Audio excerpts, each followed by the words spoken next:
We've seen the temporal orientation of the Lord's Supper with respect to the past, as we remember what Christ accomplished on the cross, and also with respect to the future, with the way in which the Lord's Supper points us to the wedding feast of the Lamb in heaven. But the question still remains, what about now? What about the present significance of the celebration of the Lord's Supper? And it's at that point that the vast majority of the controversies that have emerged throughout church history have focused their attention. The majority report in church history favors the real presence of Christ in the celebration of the Lord's Supper, so that when we gather at the table, we are in a real communion with Him. And of course, not everybody believes that there's any special way in which He's present at the Lord's Supper, but that is clearly the majority report. But that's about all the majority report agrees on, because the real issue is the mode of that presence. In what way is Christ present at the Lord's table? Now, part of the issue of understanding the how of His presence is related to His words of institution. In all three synoptic Gospels that give us the historical narrative of the account of Christ's words of institution of this sacrament, all three of them have Jesus saying, "This is my body." Now, the question that has emerged in the controversies historically focuses on this word "is." How is it to be understood? And even though we may laugh in some kind of cynicism about various ways in which the verb "to be" may be used, thinking back to President Clinton's now famous remark, "It depends what the meaning of is," there are real controversies where the outcome of the debate rests upon what the meaning of is. Because in the English language, the word is indeed a part of the verb "to be." And usually we think of this verb "to be" as a linking verb that serves as a copula, from which the word copulate derives, by the way. A copula is that grammatical situation where the verb "is" represents an identification between the subject and the predicate. So that when something is said to be something else, the verb serves basically as an equals mark, where you can reverse the predicate and the subject without any loss in meaning. For example, if we would say, "A bachelor is an unmarried man," there is nothing in the predicate that's not already present in the notion of bachelor in the subject. And so there's an equal mark. We could reverse them and say, "An unmarried man is a bachelor." But in addition to this use of the verb "to be," there is also the metaphorical use where the verb "to be," or the word "is" in this case, may mean represents. And so you think, for example, of the "I am" statements of Jesus that are found in the Gospel of John, where Jesus says, "I am the vine, you are the branches, I am the good shepherd, I am the door through which men must enter, I am the way, I am the truth, I am the life," and so on, where he uses these expressions linked to the verb "to be." It's clear from any reading of those texts that what Jesus is doing here is using the representative sense of the verb "to be" in a metaphorical way. When he says, "I am the door," he is not saying crassly that where you have skin, he has some kind of wooden veneer, and where you have arms, he has hinges, or anything so absurd as that. He is meaning that I function metaphorically as a portal, an entrance point into the kingdom of God. If you want to enter God's kingdom, you've got to come through me, just as if you want to enter a room, you'd have to go through the door. And so we see Jesus using the verb in other contexts where he does not indicate an identity. And so when you get to the words of the institution of the Lord's Supper, the obvious question is, how is being used here? What is the meaning of is in this context? Is Jesus saying, this bread that I am breaking now really is my flesh?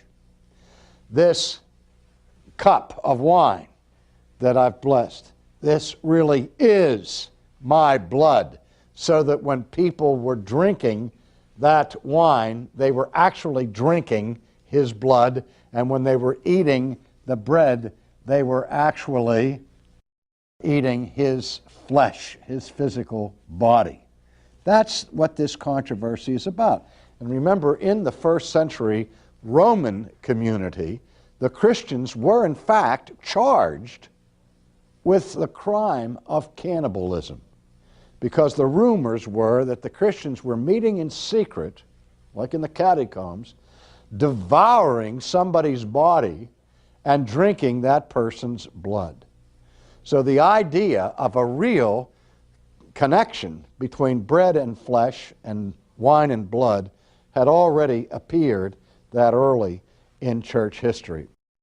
In the 16th century, where the Lutherans and the Reformed, who agreed on so many things but could not come together in complete unity, found that the barrier that kept them apart was principally their understanding of the Lord's Supper, because Luther insisted on the identity meaning of the word is here, and he, in the midst of the discussions, kept repeating over and over again the Latin phrase, hoc est corpus meum. This is my body. Because in the Mass, in the Latin Mass, the words of institution, of course, were spoken in Latin, hoc est corpus meum.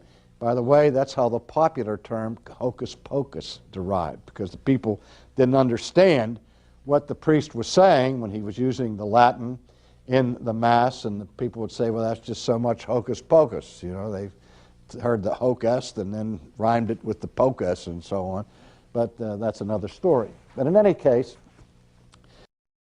one of the major controversies of the 16th century had to do with the Roman Catholic understanding of the Lord's Supper. Because the Roman Catholic Church, then and now, it taught, continues to teach, the doctrine of transubstantiation. Transubstantiation.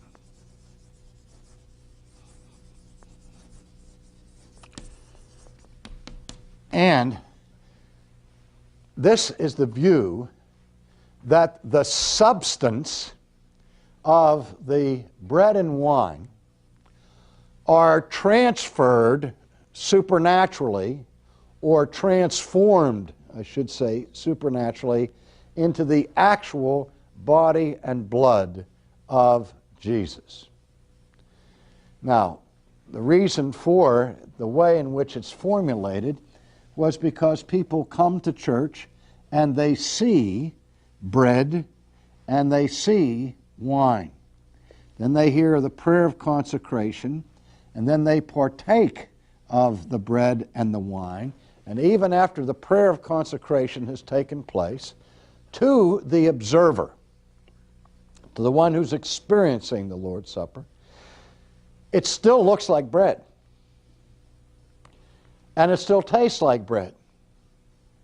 And if you would drop it on the floor, it would sound like bread, it smells like bread, and it feels like bread. It doesn't look like flesh, it doesn't smell like flesh. In other words, the five senses, when they observe or perceive the elements of bread and wine before the prayer of consecration and after the prayer of consecration, there is no discernible difference.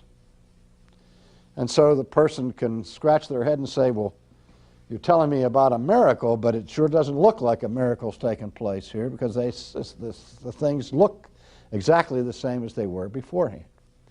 In order to account for this problem, the church came up with a formula, really not just a theological formula, but a philosophical formula to account for the phenomenon of the appearances of bread and wine remaining. And they reached back into the past to the philosophical categories of Aristotle and borrowed language from Aristotle to articulate their view. And let's take a moment to look back into Aristotelian categories. Aristotle was very much concerned with the nature of reality. And he made a distinction of objects, in real objects, between what he called their substance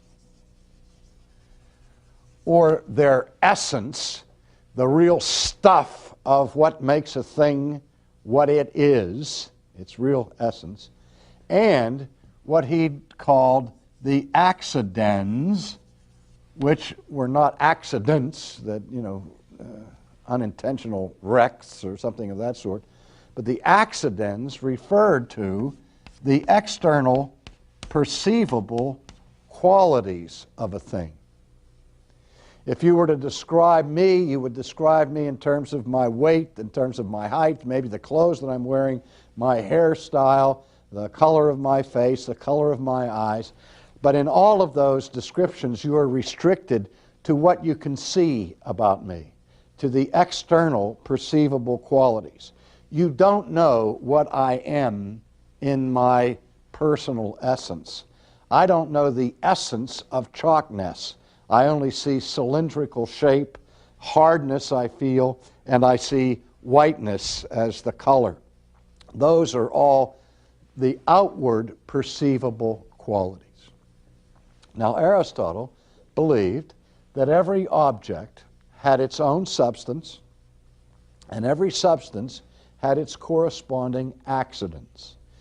If you had the substance of an elephant, you would also have the accidents of an elephant. For Aristotle, if it looked like a duck, walked like a duck, and quacked like a duck, it was a duck, because the essence of duckness always produced the accidents of duckness, and anytime you saw the accidents of duckness, you would know that beneath the surface, what you couldn't see, would be the essence of duckiness, if you will. So in his philosophical attempt at defining the difference between surface perception and depth reality, the church borrowed from these categories and said that in the miracle of the Mass, a double miracle takes place. On the one hand, the substance of the bread and wine changes into the substance of the body and blood of Christ, while the accidents remain the same. Now, what does that mean? That means prior to the miracle, you have the substance of bread and the accidents of bread. You have the substance of wine and the accidents of wine. But after the miracle, you no longer have the substance of bread or the substance of wine. Instead, you have the substance of the body and blood of Christ. But you have the accidents of bread and wine remaining. So, you have the accidents of bread and the accidents of wine without their substance. Okay? And the second miracle is you have the substance of the body and blood of Christ without the accidents of flesh and blood. So that's where we see the double miracle. So that you have the substance of one thing and the accidents of another, which is something that, of course, Aristotle never allowed for in terms of nature. But that became the official formulation by the Roman Catholic Church, which formula, by the way, came under profound attack not only in the 16th century Reformation, but from within the Roman Catholic Church, from the progressive wing of the Catholic Church in Western Europe in the decade of the 60s, in the late 50s and early 50s, particularly in Germany and in Holland. The Dutch Roman Catholic theologian by the name of Edmund Schillebeeckx, don't try to spell it, it's almost unspellable, published a work called Christus, the Ontmoeting of God. That is, Christ, the sacrament of God in encounter, in which he introduced a new idea, in which he said that what happens in the miracle of the Mass is not a magical or supernatural transformation of the substance of one thing into the substance of another. So it wasn't transubstantiation, according to Schillebeeckx, but it was transignification. That what happens in the Mass is that the elements of bread and wine take on now a heavenly significance. There's a real change in the significance of the elements, even though the nature of the elements remains the same. He was supported by the Dutch Catechism and some other progressive theologians at that time, and it created a major controversy within the Roman Catholic Church. And the basic precept that these theologians were arguing for was this, that the Church's teaching on terms of its content remains unchanging. The truth of Rome is immutable. It will never change. But how that truth is communicated or formulated is subject to change. And so they're saying we can still talk about the miracle of the Mass, but we don't have to articulate it in Aristotelian terms or according to the ancient formulations. And that was the standpoint that these people took. To which the Pope responded in 1965 with an important encyclical. Paul VI published an encyclical entitled Mysterium Fidei, the mystery of the faith, in which he responds to this issue and says that not only with respect to the Lord's Supper and the Mass is the substance or the content of the doctrine immutable, but its formulation as well. And he said, no more of this trying to get rid of the Aristotelian formulation of transubstantiation. It stands.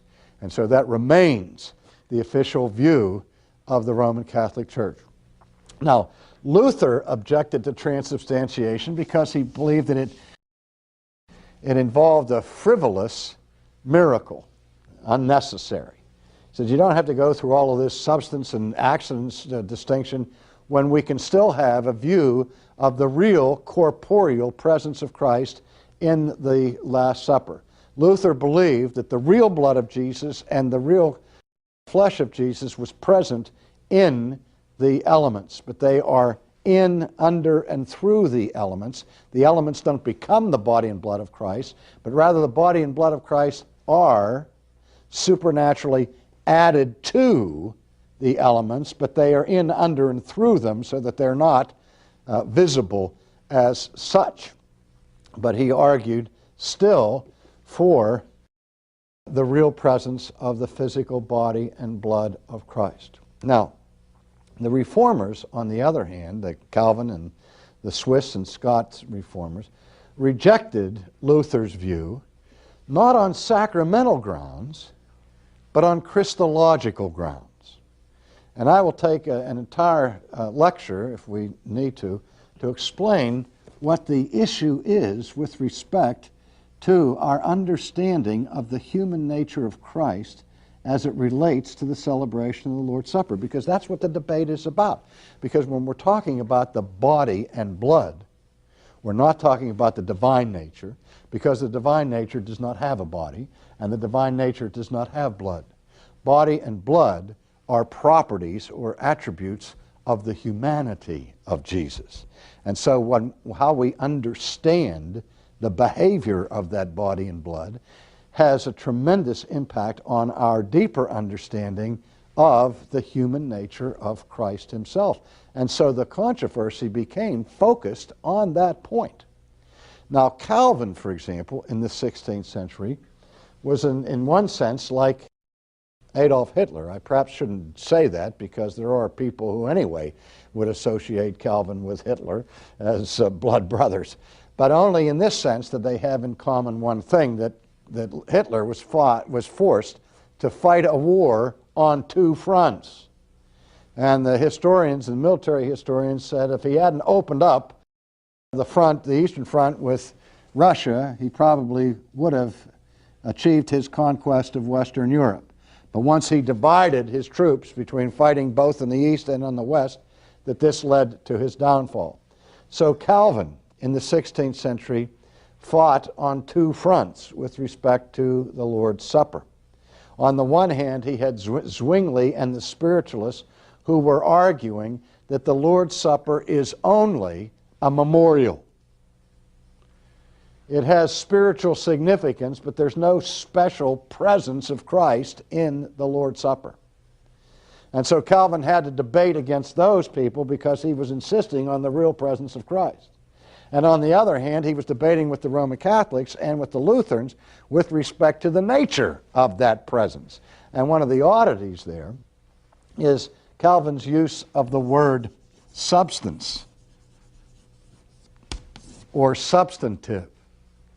When he was arguing with the Roman Catholic Church and with the Lutherans, he refused to speak of the substantial presence of Christ in the Lord's Supper. And yet when he was arguing with the spiritualists on this side, he insisted on the word substantive or substantial presence of Christ in the Lord's Supper. And some historians look at that and say Calvin was talking out of both sides of his mouth. Oh, no, no, no. What he understood was over here in this debate, the word substance was used in one way, and over here it was used in another way. Now, what were the two ways in which it was used? Over here, by the Roman Catholics and the Lutherans, who insisted in the substantial presence of Christ, the word substantial meant physical, that he is physically present. And Calvin was over here talking to the spiritualists who denied the substantial presence of Christ. What they were denying was the real presence of Christ. And here the term substantive or substantial meant real rather than physical. So against the spiritualists, Calvin argued for the substantial presence of Christ, meaning the real presence of Christ, and with the Catholics and the Lutherans, he denied the substantial presence of Christ because he was denying the physical presence of Christ. And we'll look more deeply at that in our next session.